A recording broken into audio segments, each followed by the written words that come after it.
Live pour ce soir? Pas de souci, Caroline. Bonsoir, bonsoir. Petite présentation, vous nous dites votre prénom, votre métier et votre département. Comme ça nous permet de comprendre qui vous êtes. Tout ça dans la petite fenêtre de discussion. Ça serait super sympa. Et comme ça, ça nous permet d'attendre les petits retardataires qui sont en train d'arriver.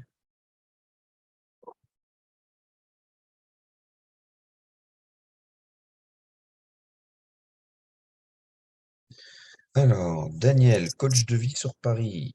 Théo, PP à Reims. Aurore, stagiaire BP à Grenoble. Jordan, 80, opticien. Fred, naturo Savoie.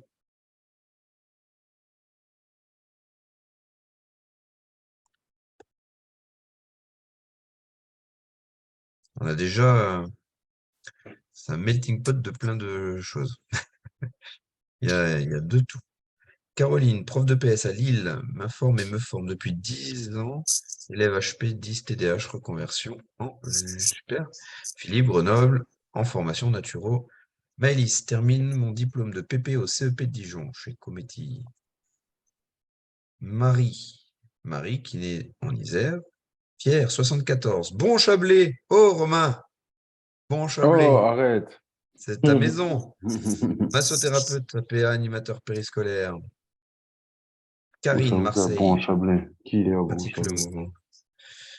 C'est Isère. Pierre, et massothérapeute, APA et animateur Bon périscolaire. Chablais. Arrête. Saverio, le préparateur physique et coach sportif en Belgique. Florence, éducatrice petite enfance et kinésiologue en formation, Valais suisse. Guillaume, master 2, EOPS, futur PP dans le foot. Karine, praticienne, ostéo douce, 35. Benoît du 94, danseur, yogi, méthode Franklin. C'est la tortue? Je connais pas du tout la méthode Franklin. Euh, En tout cas, il a rigolé. ostéo du sport. C'est que la blague était drôle. Je suis sûr On qu'on sait l'a pas ce déjà que fait. c'est, mais c'est rigolo.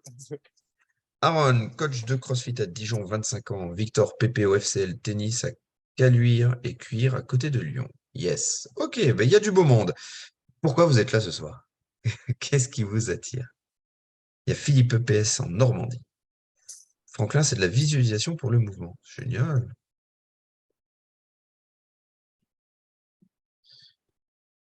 Alors, pourquoi vous êtes là ce soir? Dites-nous tout. Qu'est-ce qui vous a attiré ce soir ici? Et après cette petite réponse, nous allons commencer.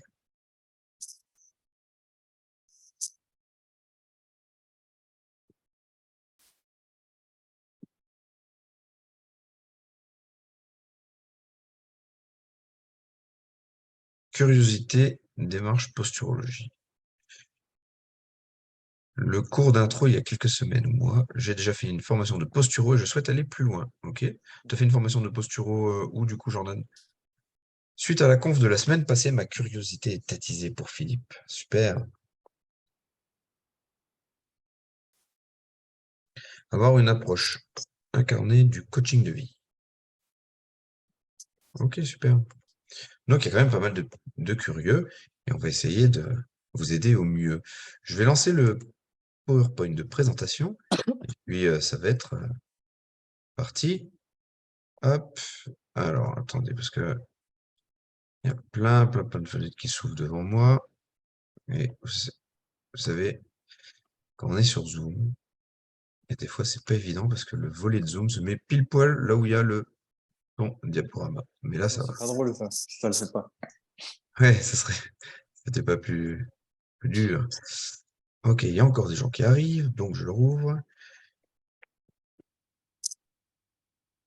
Pierre, toujours plus de labo RNP avant de commencer la formation.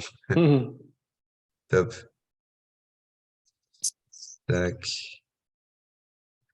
Ok, j'ai tout là. Je mets la fenêtre de gens qui arrivent, hop, pour leur ouvrir. Et c'est super. Je vais laisser mon cher camarade Sébastien commencer à vous présenter le sujet de ce soir. Déjà, bonsoir à tous. J'espère que vous allez bien. Et merci d'être là un soir de match. Donc, c'est toujours plaisant. Alors, le but de ce soir, ce sera un petit peu de vous présenter Labo et la vision de posturologie. Ce qui est intéressant, c'était qu'il y avait une personne qui a énoncé le fait qu'il était déjà formé en posturologie. L'idée pour nous, Labo, ce n'est pas une formation en posturologie, je le dis tout de suite, c'est une formation où on utilise les principes de la posturologie dans un état global où l'idée est d'améliorer le mouvement. Adrien, tu tournes un peu les Yes. diapos ou... Ouais, c'est Voilà. que ça, tu sais, le problème du cliquage. Vas-y. Donc, Labo RNP, c'est quoi? Donc, déjà dans les grandes lignes, donc on est trois cofondateurs avec moi-même, Adrien et Romain. On va passer par les présentations respectives juste après. Mais là, il y a différentes photos qui nous décrivent un petit peu dans nos différents séminaires. Donc, on voit un petit peu tous nos élèves à travers tous les séminaires qu'on a pu faire à Grenoble, à Langat, à Bordeaux. Il y en a un qu'on va faire à Montréal, etc., etc. L'idée, c'est de montrer un petit peu qu'on a beaucoup d'élèves et l'idée, c'est que c'est plein de professeurs qui sont un petit peu un peu comme ce soir finalement, qui ont plein de spécialités différentes. On a des opticiens, j'ai vu, il y a des kinés, il y a des coachs en mouvement, etc. L'idée, ce qu'il faut comprendre à travers la reprogrammation neuroposturale, c'est que c'est des principes et c'est pas une méthode. Dans le sens où comment, à travers la reprogrammation neuroposturale et les principes de neurologie fonctionnelle, de posturologie, etc., on arrive à implémenter ces concepts-là dans sa propre pratique. Pour les différentes, déjà pour la petite présentation personnelle, donc moi, Sébastien Zimmer, donc je suis préparateur physique. Je travaille en collaboration avec un laboratoire de neurosciences à Lausanne. Qu'est-ce qui m'a amené à la reprogrammation neuroposturale et les concepts de posturologie? Donc, c'est durant mon cursus universitaire, j'ai fait licence master STAPS à l'université de Strasbourg. On a eu une sensibilisation à la posturologie. Pour être tout à fait honnête avec vous, on m'a un peu parlé de posturologie, je comprenais pas le lien entre la posture et le mouvement. Ça, je vous dis ça, c'était non pas que je sois très vieux, mais c'était presque il y a 10 ans. Et du coup, j'ai eu cette sensibilisation. Je ne comprenais pas forcément le lien. Ensuite, on me disait pas mal avec les sportifs que je suivais, notamment dans le milieu du foot, dans la prévention des blessures. Ah, tu t'es déjà intéressé à la posturologie, etc., etc. J'ai dit non, pas vraiment. Donc, j'ai continué un petit peu mon cursus dans tout ce qui est entraînement fonctionnel, comme ce qu'on peut classiquement faire avec FMS, etc., où l'idée, c'est de renforcer des muscles qui sont faibles, étirer des muscles qui sont trop tendus, etc. Un petit peu le cursus assez classique. Et j'avais pas de solution qui répondait totalement à mes attentes. Du coup, je suis quand même allé un petit peu voir plus en détail ce que c'est la posturologie. Donc, j'ai fait différentes écoles de posturologie, dont notamment celle qui est assez connue, et pour rien cacher, de toute façon, il y a les CV qui sont sur Internet, notamment avec le Collège international, donc le CES. J'ai fait d'autres formations avec l'Institut P, avec ZS, etc. Mais ce qui me dérangeait essentiellement à travers ces différents cursus, c'est qu'il n'y avait pas de prise en charge individualisée. C'est-à-dire qu'on mettait pas mal d'exercices qu'on voyait un petit peu partout, qu'on mettait avec la personne, sans avoir réellement de réel impact par rapport à la posture et au mouvement. C'est-à-dire que c'était des choses qui étaient assez éphémères, qui ne duraient pas dans le temps, ou alors des programmes qui étaient tout faits pareil pour tout le monde. Et ça me dérangeait beaucoup et je n'avais pas les résultats escomptés. Ce qui fait qu'on a commencé à aller chercher un petit peu plus loin sur les réflexes archaïques, un petit peu plus loin sur la neurologie fonctionnelle, un petit peu plus loin sur l'entraînement, etc., de sorte à avoir un système d'entraînement qui me rapporte une prise en charge individualisée et un maximum de résultats avec les personnes. Et donc là, aujourd'hui, on va essentiellement parler de la posturologie. Pourquoi? Parce que la posturologie, c'est un des pôles de la reprogrammation neuroposturale où, à travers la statique et la dynamique, on va pouvoir améliorer le mouvement par les concepts qu'on va développer tout à l'heure. Voilà un petit peu pour mon parcours. Je vais laisser la parole à Adrien ou Romain pour eux, ce qui leur a amené vers tout ça. Ok, alors, j'enchaîne parce que Romain me laisse la place. Donc moi, Adrien Chartier, je suis issu plutôt de BPGEPS. L'idée, c'était de comprendre comment on pouvait améliorer à la base, hein, les techniques chez les personnes que j'avais en préparation physique, parce que je faisais de la préparation physique dans un club de boxe à la base, et je voulais améliorer la technique chez les gens. Je voyais que ça butait malgré le fait que j'essayais d'appliquer au mieux la technique, de faire du renfort musculaire, etc., etc. Et voilà, et au fur et à mesure, j'ai commencé à me diriger vers l'entraînement fonctionnel au début, et même principalement pour moi, à une époque où, en 2013, je me suis bien blessé. J'avais une double tendinite aux épaules, 2 épaules, et c'est resté assez chronique parce que c'est resté pendant presque 2 ans. Et en 2013, j'ai quand même décidé de changer quelque chose dans ma vie, à force d'avoir mal. J'avais mal tout le temps, hein, j'étais au repos. même si mon bras était soutenu, ça me brûlait en permanence. Et j'ai commencé à m'intéresser à l'entraînement fonctionnel. Donc j'ai commencé à aller me former chez des gens, peut-être que vous connaissez, que ce soit Christophe Cario, FMS, euh, et puis d'autres hein, dans cette mouvance fonctionnelle. Et au fur et à mesure, j'ai commencé à appliquer des choses après ces formations avec moi-même, avec mes coachés. Il y avait des choses qui fonctionnaient, des choses moins bien. Et je suis jamais satisfait du minimum et je voulais que ça fonctionne moi avec tout le monde. Et donc j'ai commencé à entendre parler de réflexes archaïques, de neurologie fonctionnelle, de posturologie. Et en fait, on a commencé à se former, à faire plein de formations là-dedans. Et le fait de faire toutes les formations qu'on a faites à travers le monde, ça nous a permis de tisser des liens. Et ces liens qu'on n'arrivait pas à retrouver ailleurs. Et on s'est dit, bah, c'est quand même dommage parce que ces liens, on les fait dans notre pratique de tous les jours et dans nos suivis posturaux. Et c'est dommage, en fin de compte, bah, que les gens n'aient pas ces liens immédiatement quand ils veulent se former, en fin de compte, comment dire, à l'amélioration du mouvement pour leurs clients ou patients. Et voilà comment est né Labo. Romain? Salut tout le monde. Alors, moi, je m'appelle Romain Kachuenda. Je suis préparateur physique de profession et j'ai passé un Master STAPS à Nice orienté réathlétisation et prévention des blessures, un des premiers en France. Donc, c'était au début des années 2010, même fin des années 2000.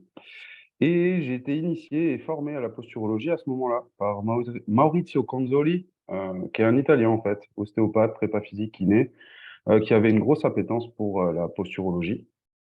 Et derrière, s'en est suivi suite à mon parcours en tant que sportif. Donc, j'étais sportif lanceur de javelot avec pas mal d'années, on va dire, passées au niveau national. Et j'ai eu pas mal de soucis dans ma carrière euh, par rapport au fait d'être performant en étant senior, si on peut dire. J'étais très performant étant jeune, pas forcément eu de résultats en senior.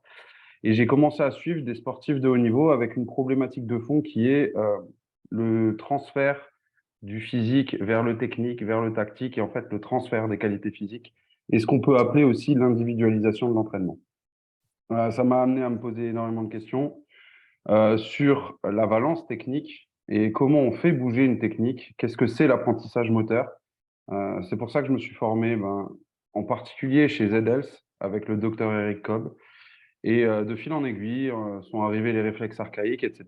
Et on s'est rencontrés avec Sébastien et Adrien pour fonder Labo, qui est basé en fait, sur les expériences de terrain diverses et variées de nous trois, qui cumulées font un melting pot que compose Labo RNP en fait. Voilà.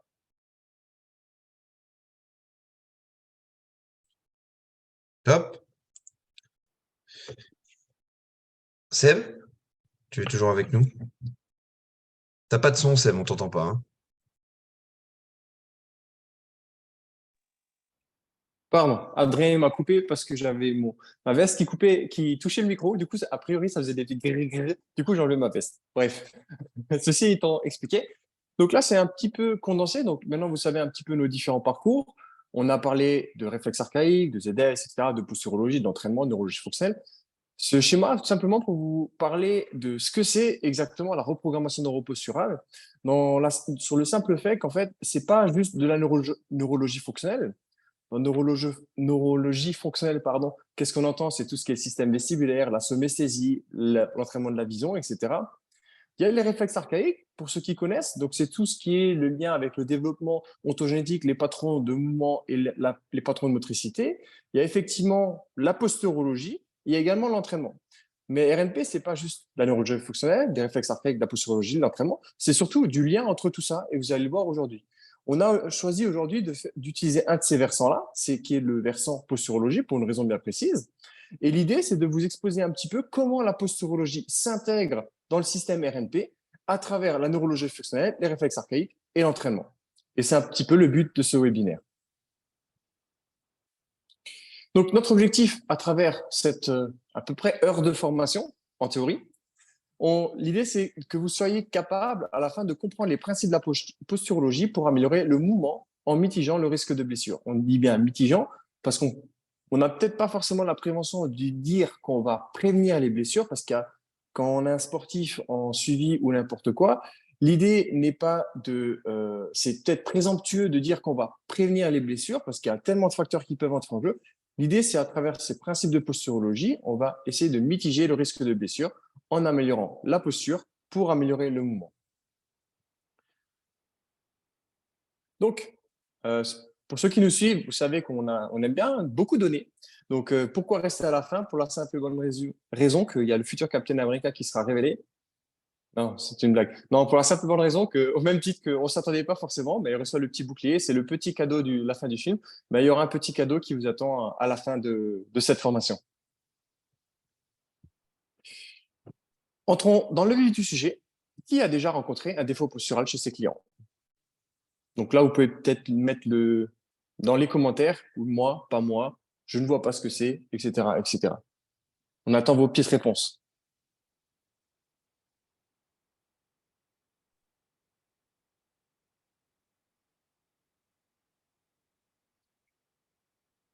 Yes. Oui, Oui. oui. Deux oui, 2 sur 2. J'ai pas eu de nom. Oui, de moi.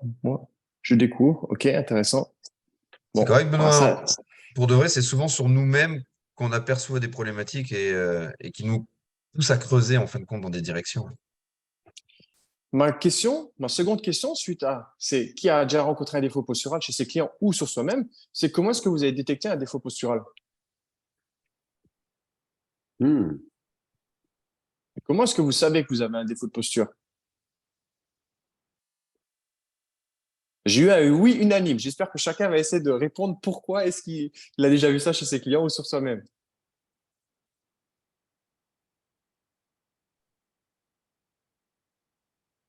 Je conçois, ça prend un peu plus de temps. En consultant un podologue posturologue. Ah bah, c'est très pertinent, effectivement. Manque d'alignement de hanches, épaules, tête. Très bien. Oui, épaules voûtées, asymétrie, rigidité, grosse asymétrie. Grâce à un de vos coachs qui fait des vidéos et j'ai vu regarder quelques tests sur Internet, douleur lombaire, douleur chronique, échec, adaptation lunettes. OK. Épaules plus hautes, rotation de hanche, etc. OK, excellent. Adrien, tu peux passer à la diapo suivante. Donc, souvent, ce qui se passe dans les stratégies qu'on met en place pour corriger la posture, c'est souvent des consignes. Par exemple, tiens-toi droit, essaye de réaligner. On peut faire du renforcement musculaire. En tant que coach sportif, on entend quand même très souvent fais 2 fois plus de tirage que de poussée. Par exemple, renforce l'arrière des épaules, étire l'avant des pecs. On peut faire du travail technique. Souvent, ce qui peut se passer, par exemple, sur l'image qui est montrée, fais gaffe du travail technique quand tu ramasses un objet. On peut l'utiliser avec des kettlebells, etc. Quand tu fais des squats, tu peux dire, tiens, serre bien les omoplates, etc. On peut faire des modifications ergonomiques de l'environnement. Par exemple, rehausser au niveau de la table, par exemple. On peut aligner l'écran par rapport à sa ligne des œufs. Tout ça, c'est très juste. Ça, ce sont des stratégies qui peuvent permettre d'améliorer la position. Parce que la nuance, elle est là.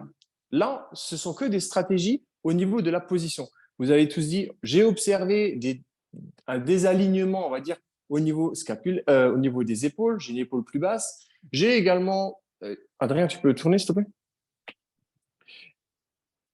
Il y a également, je vois des douleurs. Alors, douleurs chroniques, c'est un petit peu différent. On a vu qu'il y a eu des asymétries gauche-droite, des asymétries, des épaules voûtées, manque d'alignement, hanche, épaule, tête. Ça, j'ai juste lu ce que vous avez marqué. Ce qui est intéressant, c'est que tout ça, c'est uniquement des positions. La position, c'est quoi? C'est la position qui fait référence à la position physique de notre corps dans l'espace. Ce qui veut dire que si j'ai une épaule plus basse, techniquement parlant, c'est une mauvaise position, techniquement parlant. C'est parce que dans l'espace, au niveau morphostatique, j'ai un désalignement des différentes ceintures scapulaires, des plans un petit peu plus en avant, etc., etc. Ça, c'est la position.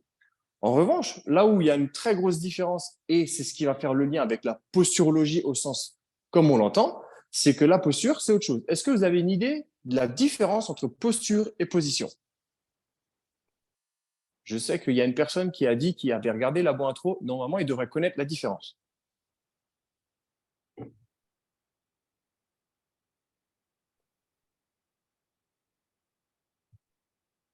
J'attends vos petits commentaires si vous connaissez la différence. Si c'est non, c'est correct. Hein. Non, posture inconsciente, très bien, Vincent. Si je tourne la tête, c'est que je suis en train de lire les commentaires. Conscient versus inconscient, très bien.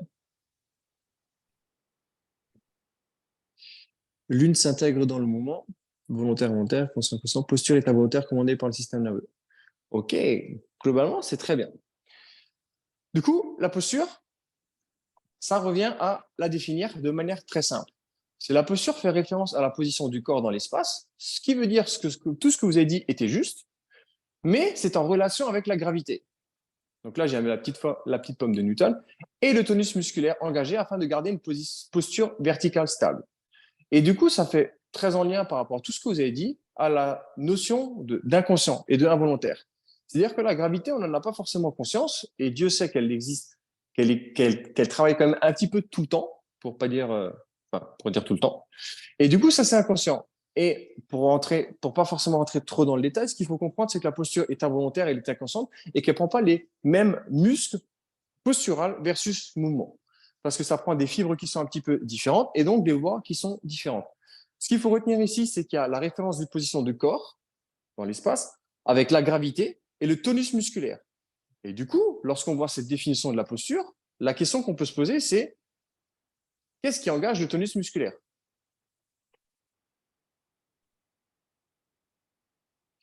Pour le tonus musculaire, on s'intéresse donc au système nerveux. Donc ça, c'est la boucle sensorimotrice. Je pense que tout le monde la connaît pour la simple et bonne raison qu'on l'a déjà énormément partagée sur les réseaux sociaux. On l'a vu dans Labo Intro, la formation de 30 minutes. Le système nerveux, il fait 4 choses. En un, il prend des informations sensorielles à travers les différents récepteurs sensoriels, que ce soit la somesthésie, que ce soit le système vestibulaire, que ce soit le système visuel. Ces informations-là vont arriver jusqu'au cerveau pour être interprétées. Le cerveau va prendre une décision et il va envoyer une commande motrice au muscle. Et si on regarde le schéma en détail, lorsqu'on voit l'output, le mouvement, il y a deux composantes. Un bonhomme qui est tout droit et un deuxième qui est en train de bouger. Et là, on fait référence au tonus musculaire, dans le sens où lorsqu'il y a un output, un mouvement qui se fait, il y aura d'une part une stabilité réflexe, donc en lien avec un tonus musculaire, et d'autre part le mouvement, celui qu'on souhaite faire. Ça veut dire que lorsque je marche, je cours, je prends un objet, je fais un shoot au tennis, au basket, n'importe quoi, il y a le mouvement volontaire qui se met en place, et à côté de ça, et même en amont, il y a le tonus musculaire qui se met en place pour permettre la stabilité réflexe. Et pour ça, on va s'intéresser d'une part au tronc cérébral et d'autre part le cervelet qui sont en charge de cette stabilité réflexe qui est proactive et rétroactive. Est-ce qu'il y a des questions sur cette première partie théorique où l'idée, on a essayé de déceler la différence entre posture et position avant d'entrer un petit peu plus dans le vif du sujet?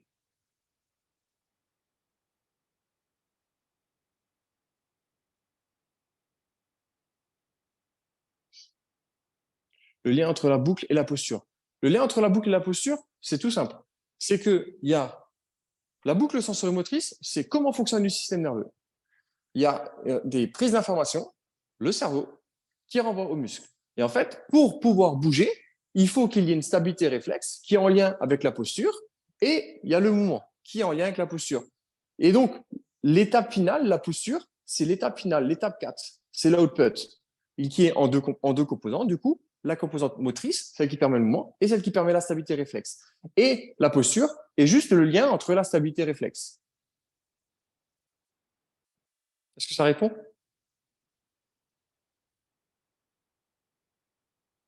Il n'y a pas d'autres questions? Tout est bon? On peut aller plus dans le vif du sujet, le lien avec la posturologie? Mettez-moi un petit pouce si c'est bon, s'il n'y a pas de questions.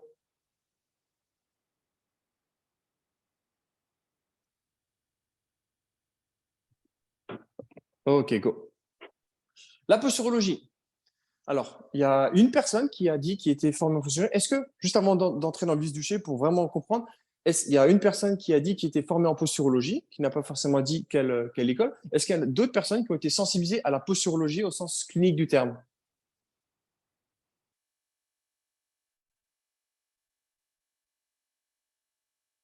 Ou c'est vraiment quelque chose de nouveau pour vous?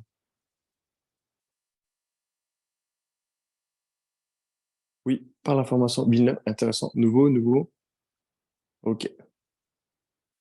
Alors, la posturologie. On a vu juste précédemment la boucle sensorimotrice. Donc, on a vu, on prend des informations sensorielles qui vont être interprétées, qui vont créer la posture. Dans ces informations sensorielles, on a dit qu'il y avait le système vestibulaire, on a dit qu'il y avait la somesthésie et qu'il y avait la vision, essentiellement.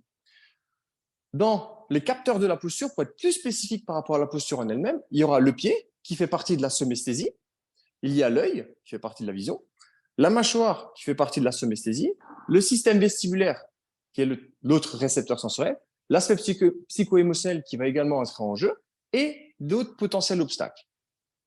Sur cette formation d'introduction, l'idée, c'est qu'on va essentiellement rester focus, ce sera sur deux capteurs, à savoir le pied et l'œil. Alors, le pied. Le pied humain est un chef-d'œuvre d'ingénierie et une œuvre d'art, Léonard da Vinci. Ce qui est intéressant, c'est de comprendre un petit peu sa mécanique du pied, de sorte à ce qu'on comprenne l'importance du pied dans la posture, mais également dans le mouvement. D'un point de vue phylogénétique, donc le pied, ça fait, donc vous savez, vous avez tous, mince, j'ai oublié, la personne qui a fait l'évolution de l'homme, j'ai oublié le nom, Darwin, voilà, la Darwin. théorie de l'évolution. La théorie de l'évolution, tout le monde a déjà vu ça en école primaire, il me semble, à peu près. Et en fait, l'idée, ce qui est intéressant de comprendre, l'idée n'est pas de faire un cours de l'espèce humaine. Ce qui est intéressant, c'est de comprendre l'évolution du pied. C'est-à-dire que le pied, l'homme, il est passé d'un pied de préhension à un pied de grimpeur, de petit marcheur, de grand marcheur, de bipède permanent, à un pied totalement humain. Et ce qui est intéressant lorsqu'on s'intéresse au pied, c'est que le pied a pris une composante de plus en plus humaine avant même le cerveau.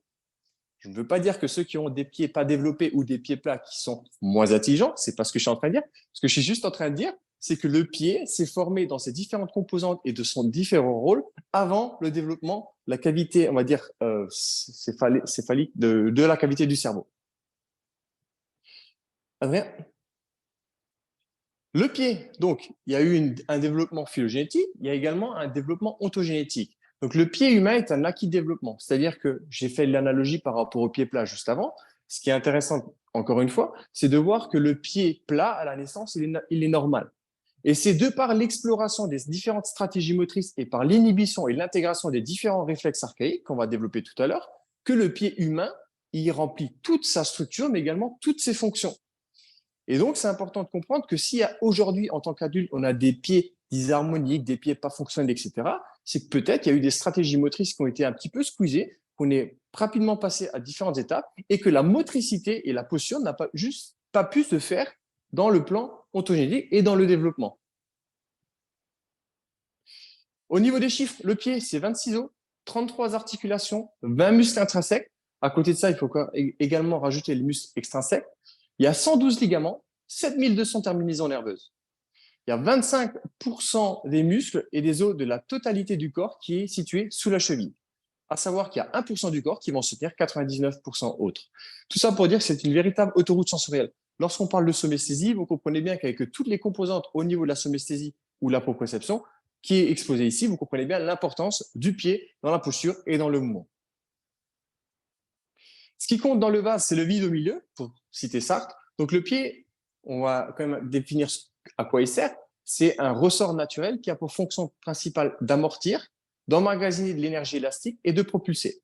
C'est-à-dire qu'un pied humain qui est normalement constitué et développé doit pouvoir faire ces trois phases de manière efficace et efficiente. Les concepts clés du pied dans la posture, le pied est un tampon terminal du système postural. Tampon terminal parce que c'est le premier en contact avec l'environnement.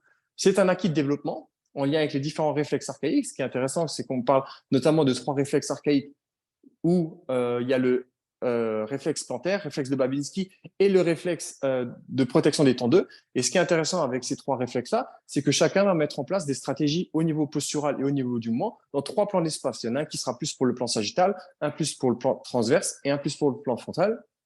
Le pied est une véritable autoroute sensorielle somesthésique par rapport à tout ce qu'on a développé tout à l'heure. Et le pied est un ressort naturel qui permet à l'homme de tenir debout et de bouger en lien avec toutes les chaînes myofaciales. On travaille beaucoup avec les chaînes myofaciales de Myers. Ce qui est intéressant de comprendre, c'est sur toutes les chaînes myofaciales de Myers, il y en a 5 qui sont directement reliées avec le pied. Et donc des chaînes de compensation qui peuvent être à différents étages, comme les hanches qui ont été citées au début, ou alors des défauts même au niveau de la mâchoire, au niveau de l'épaule. Deuxième grand capteur au niveau de la posture, c'est les yeux. On aime bien dire les yeux regardent, mais c'est le cerveau qui voit. Pourquoi? Parce qu'en fait, l'œil est juste une composante externe du cerveau. La première chose à bien comprendre lorsqu'on parle du capteur oculaire, c'est que nous, professionnels du sport et du mouvement, nous ne faisons pas de la rééducation de l'œil. Notre but est d'utiliser la vision pour optimiser le mouvement et la performance de manière générale, utiliser l'entrée de la vision pour améliorer l'output et déplacer le curseur de survie vers la sécurité et la performance, au même titre que les stimulations vestibulaires et proprioceptives. Si on reprend l'analogie par rapport à la boucle sensorimotrice, on a vu qu'il y a le système visuel qui va améliorer toute la boucle et donc le mouvement. On n'est pas là pour rééduquer l'œil. On est là pour utiliser l'œil pour pouvoir changer tout le fonctionnement de cette boucle sensorimotrice de sorte à améliorer le mouvement et la posture. Et ça, c'est un point où on aime bien insister parce que c'est souvent oublié. On n'est pas là pour rééduquer, on est là pour utiliser l'entrée sensorielle pour améliorer la posture et le mouvement. Rapidement, sur l'œil, J.B. Marron a été l'un des premiers à travailler sur le capteur postural en démontrant le lien entre les muscles extraoculaires et la poursuite. Ensuite, il y a eu Lacour et Roll notamment. C'est intéressant, c'est lorsqu'on vibre les muscles qui sont extraoculaires, donc il y en a au nombre de 6. Je répondrai à la question juste après.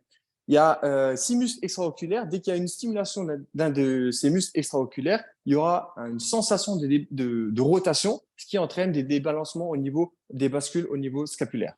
Et donc, avec toutes les chaînes de compensation qu'il peut y avoir juste après. Les nerfs crâniens en lien avec l'œil font partie du complexe stomatique, ce qui veut dire que lorsqu'on regarde les 12 nerfs crâniens, vous savez qu'on travaille beaucoup sur la stabilité réflexe de par la stabilisation réflexe du tronc cérébral.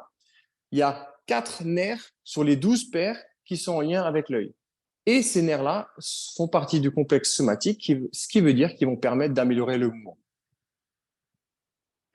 L'œil est en relation avec plusieurs réflexes archaïques. Encore une fois, on l'a vu tout à l'heure, au même titre que le pied est un acquis de développement, l'œil se développe également par la différente motricité, notamment le réflexe tonique asymétrique de cou, le réflexe de Moreau et le réflexe tonique labyrinthique. Encore une fois, c'est un exemple, il en existe d'autres qui sont en lien direct avec l'œil.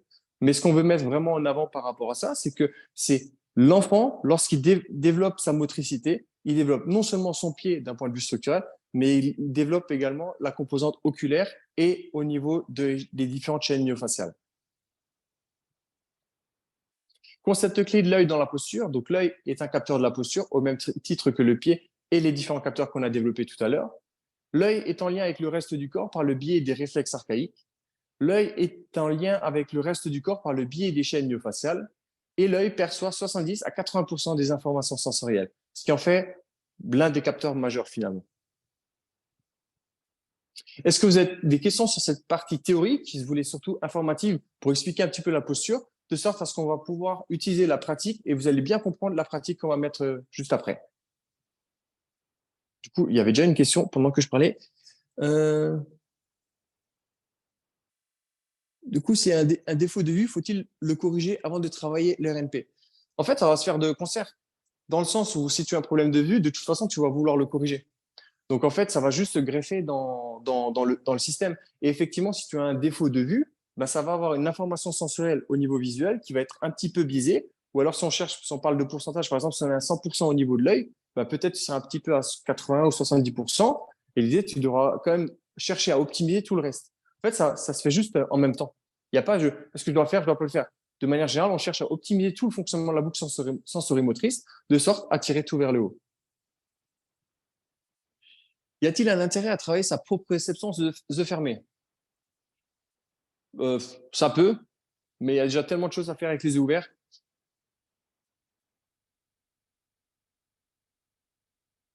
Je ne sais pas si ça répond. La question est un peu vague, sinon, si tu peux être plus précis. Est-ce qu'on peut revoir la dernière diapo? Adrien? Chef, maître du temps, maître visuel. Ce qui serait intéressant, c'est d'avoir la définition de ce qu'est la proprioception. Et à ce moment-là, le fait de travailler les yeux ouverts ou les yeux fermés, ça découlera naturellement de la réflexion. Et il y a un gros biais méthodologique et de définition sur ce qu'est la réelle proprioception.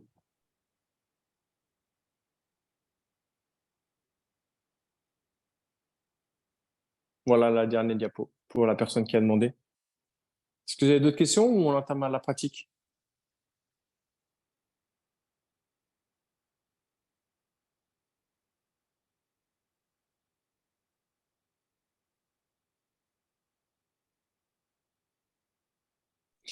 Moi, Ok. j'ai fait un test. Ah.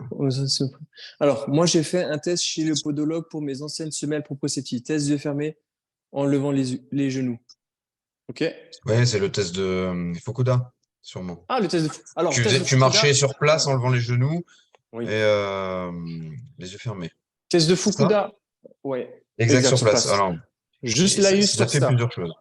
Vas-y, vas-y. Plusieurs choses. Juste l'AIUS par rapport au test de Fukuda, il est beaucoup utilisé dans plusieurs écoles de podologie ou de posturologie. Ce qu'il faut déjà comprendre, c'est que pour que le test soit vraiment valide, il faut couvrir les yeux, non pas fermer les yeux, il faut les couvrir avec un truc où tu vois rien du tout, j'ai oublié le nom. Là, il faut mettre des trucs aux oreilles pour absolument rien entendre, parce qu'il y aura les vibrations qui vont aussi agir. Ça, c'est dans le protocole en tant que tel. Maintenant, dans le test de Fukuda, on est d'accord qu'il y aura la composante du pied qui va être prise en considération, mais il y a également la composante vestibulaire, parce qu'à partir du moment où tu auras une vitesse qui est qui dépasse un certain seuil, comme ce que c'est du Fukuda, tu auras l'intervention du système vestibulaire. Du coup, utiliser le test du Fukuda pour uniquement utiliser et analyser le capteur podal, c'est un peu un billet protocolaire dans le sens où on sait qu'il y a d'autres composantes qui vont agir. Mais encore une fois, souvent, et c'est là le gros problème qu'on aime bien dire, c'est que il est mal réalisé parce que si tu veux vraiment en tirer des données, c'est rien voir, mais pas en fermant les yeux, c'est quelque chose qui couvre les yeux absolument et au niveau des oreilles. Voilà. La pratique, Adrien. Yes, alors le but là, ça va être de vous rendre un petit peu acteur ce soir. Vous savez que quand vous venez dans nos petits webinaires, on aime bien vous faire pratiquer. Je vais vous demander déjà dans un premier temps, au maximum, d'allumer vos caméras. Pourquoi? Parce que ça va nous permettre de vous voir et de pouvoir voir comment vous réalisez les mouvements qu'on va vous montrer et potentiellement vous corriger à distance. OK? L'objectif de ce petit cours, ça va être d'apporter une réponse déjà immédiate ce soir-là sur le mouvement, d'améliorer votre mouvement. Vous êtes OK là pour faire tout ça? Yes? Alors, des petites consignes. On ne va pas réaliser un mouvement qui va être douloureux. Donc, si vous avez des douleurs, vous ralentissez. Si malgré ça, vous avez toujours des douleurs, vous réduisez l'amplitude. Vous essayez toujours de maintenir votre auto-grandissement, ça veut dire qu'on se tient le plus droit possible. Vous allez vous concentrer, être présent avec nous, garder votre attention sur ce que vous réalisez et vous allez essayer de vous relaxer au maximum. On va noter trois choses. On va noter, vous allez voir des tests, on va faire des avant-après, on va faire des exercices entre ces avant et après et vous allez noter l'amélioration, ok, la détérioration du mouvement ou si c'est neutre, si ça n'a pas bougé. Si est-ce que j'ai fait un mouvement, ça n'a apporté aucune amélioration, je le note. Donc ça va être soit un plus, soit un moins, soit égal. Ça roule? Ce soir, on va s'articuler autour de deux tests principalement. Le premier test, forcément, en relation avec l'équilibre, le pied, etc. On va faire un test très simple d'équilibre sur un pied. Regardez, je vais tourner mon ordinateur et comme ça, on va se mettre tous en mouvement ensemble et je vais participer avec vous. Alors, je vais juste couper ça. Voilà. Et je vais m'épingler. Toudoum. Salut, vous me voyez tous en grand? Super. Petit test d'équilibre. Tout mignon. On va tout simplement se mettre ici et on va se mettre en équilibre sur une jambe. OK? On va essayer jambe gauche et après jambe droite. Et si c'est même trop facile pour vous, ce que vous pouvez faire, c'est le faire avec les yeux fermés. Donc, je vais me mettre ici. Tac, test d'équilibre sur une jambe. Je peux le faire les yeux fermés. Alors, l'objectif, c'est pas de tenir une minute ou 10 minutes. C'est pas un record du monde qu'on va faire ce soir. L'objectif, ça va être de voir comment vous comportez. Est-ce qu'il y a beaucoup de mouvements dans la cheville? Est-ce qu'il y a des mouvements, déséquilibrage du haut du corps? Donc, ici, sur une jambe, on va croiser les mains au niveau des épaules. On garde les coudes collés au corps. On regarde droit devant soi. On fixe un point. Et on essaie de rester le plus droit possible. Est-ce qu'il y a des mouvements dans ma cheville? Est-ce qu'il y a un effondrement? Est-ce que je bascule? Voilà, est-ce que j'ai du mal à garder l'équilibre? Pareil de l'autre côté. Et si j'arrive bien, je le fais avec les yeux fermés. On se note ça sur une dizaine, quinzaine de secondes maximum pour chaque pied. Regardez également la tension qui est dans le corps. Parce que des fois, jambe gauche, ouais, je sens que la jambe, elle est vraiment tendue. Jambe droite, elle est plus, au niveau sensation, beaucoup plus légère. Peut-être, ou peut-être pas.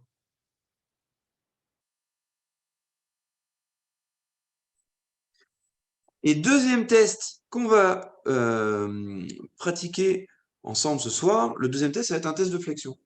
Vous allez venir mettre les pieds joints, donc les pieds vraiment bien collés, ok? Et ce que je vais vous demander, c'est de faire 2-3 échauffements. Hop, je fais attention de bien enrouler le bassin quand je remonte. Hop, et quatrième essai, je vais le plus bas possible et je regarde où j'en suis. Est-ce que en gardant bien les genoux barrés, donc bien les jambes tendues, bien les pieds joints. Est-ce que j'arrive à toucher le sol ou est-ce que ça va au niveau de mes chevilles, de mes genoux, ou je mets mes mains complètement au sol? Et ça, vous notez votre observation. On réalise toujours le même protocole. Pourquoi? Parce que c'est ce qui va nous permettre d'avoir quelque chose de standardisé. Ensuite, vous allez prendre un stylo. C'est simple, hein? Un outil tout simple, on a tout chez soi. Vous allez prendre un stylo et vous allez tout simplement, sous un pied, venir faire des petits picots, comme ça, des petites stimulations sensorielles. La mine fermée, hein. Ouais, c'est mieux. Après, ça fait des tatouages. Et on va venir faire ça sous le pied. Donc, on vient chercher le pied, on peut faire bord interne, bord externe. Voilà, vous pouvez même faire sur les orteils, le talon. Et vous faites plein de petits picots, que sur un seul Un seul pied. pied, ouais. Et après, une fois que vous avez fait ça, ça dure 15-20 secondes maximum. Vous retournez faire vos exercices. Donc, l'exercice d'équilibre, toujours au même endroit que tout à l'heure, toujours en fixant le même point que vous avez fixé tout à l'heure. Et après, le test de flexion. Et vous dites, et vous nous dites aussi dans le chat, amélioration, enfin, vous pouvez marquer plus, vous pouvez marquer égal ou moins. Si c'est une amélioration énorme, vous pouvez marquer plus, plus, plus, plus, plus. Si c'est une détérioration énorme, vous pouvez marquer moins, moins, moins, moins, moins. Attention de bien garder les jambes tendues, les genoux tendus. Madame Chiff, les jambes bien tendues. Allez, on essaye tous de pratiquer. On teste et puis après on nous note. Il y en a qui sont en plein équilibre. On a un plus, mieux sur l'équilibre, amélioration. Et une fois que vous avez testé ça, mieux sur la flexion, moins, plus, ok. Une fois que vous avez fait ça, vous allez faire la même chose, des petits picots sur la jambe droite. Égal pour l'équilibre et plus sur la flexion. Mieux surtout, équilibre plus, flexion pareil. Pour ma part, il n'y a pas de changement, c'est égal. Plus pour Sylvain. Ok, super. Vous voyez, déjà, rien que sur un exercice, on a déjà des choses très différentes. Plus, équilibre, contrôle, yeux fermés, idem, même côté, plus, flexion, mais c'est génial alors. Donc là, l'idée, vous avez compris, hein, on travaille sur un des capteurs de la posture, à savoir le pied, sur sa composante tactile. On avait vu que c'était une autoroute sensorielle. On met des informations et on regarde ce que ça donne. 15-20 secondes de stimulation et on va recommencer.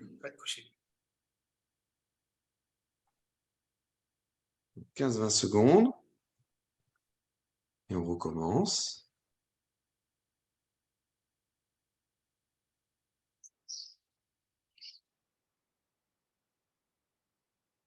On fait le petit test. Avant, après.